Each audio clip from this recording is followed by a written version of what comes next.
आपने अक्सर ये औरतों को कहते हुए सुना होगा कि हम जैसी शॉपिंग करते हैं ऐसी शॉपिंग करना किसी को नहीं आती।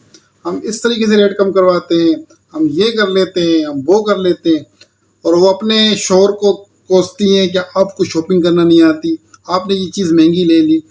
हालांकि हकीकत ये है कि औरतों को दुकानदार किस तरीके से बेवकूफ़ बनाते हैं। मैं आपको एक छोटी सी मिसाल दूंगा कि एक औरत आई कॉस्मेटिक की दुकान पर, उसने कहा मुझे फेयर एंड लवली ट्यूब चाहिए।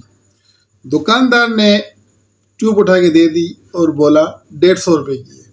तो उस औरत ने बोला कि ये बराबर वाला दुकान वाला वो 140 रुपये की दे रहा है और आप 150 रुपये की दे रहे हो, ऐसा क्यों? तो उस दुकानदार ने पता है क्या किया, उसने दूसरी ट्यूब उठाई फेयर एंड लवली की और यूँ रख दी काउंटर के ऊपर और कहा आप इस बाजी इसके 120 रुपये आप मुझे दे दें। वो परेशान हो गई कि यार डायरेक्ट इसने 120 वाली चीज़ मुझे क्यों दिखाई, इसका अभी ये 150 मांग रहा था तो अभी ये 120 क्यों मांग रहा है? तो औरत ने बोला ये क्या चक्कर है?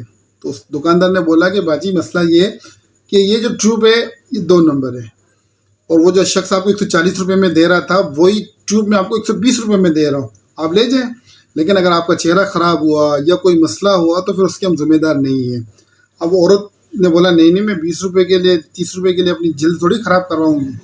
अच्छा, मैंने जो नोट किया कि वही ट्यूब जो 150 रुपये में दे रहा था वही ट्यूब वो एक दुकानदार 120 रुपये में दे रहा था, उस ट्यूब के अंदर कोई फ़र्क नहीं था, तो उसने रेट क्यों कम कर दिया? तो मैंने उससे पूछा कि यार क्या चक्कर है?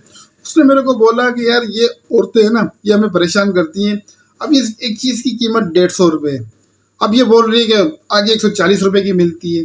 तो मैंने इसको वही ट्यूब उठा के दोबारा से इसके सामने रख दी और मैंने थोड़ा कॉन्फिडेंस से इसको कहा कि भाई आप 120 रुपये में दे दो, हालांकि ये जाली ट्यूब है। अब उसी ट्यूब के उसने 150 रुपये मुझे दे दिए।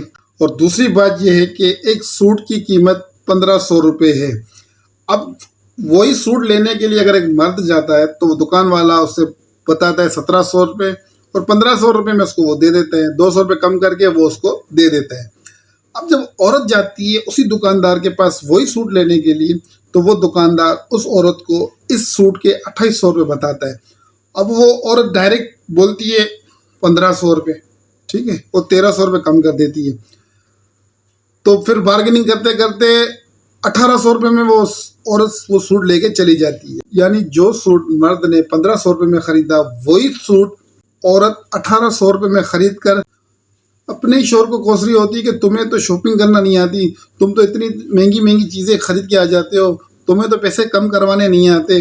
अब कम करवाने किसको नहीं आते और किसको शॉपिंग करनी नहीं आती? मैं ये कुछ नहीं बोलता, ये मैंने आप पे छोड़ा है। कमेंट्स करके बताइए कि मैंने सही बोला है गलत बोला है। शुक्रिया।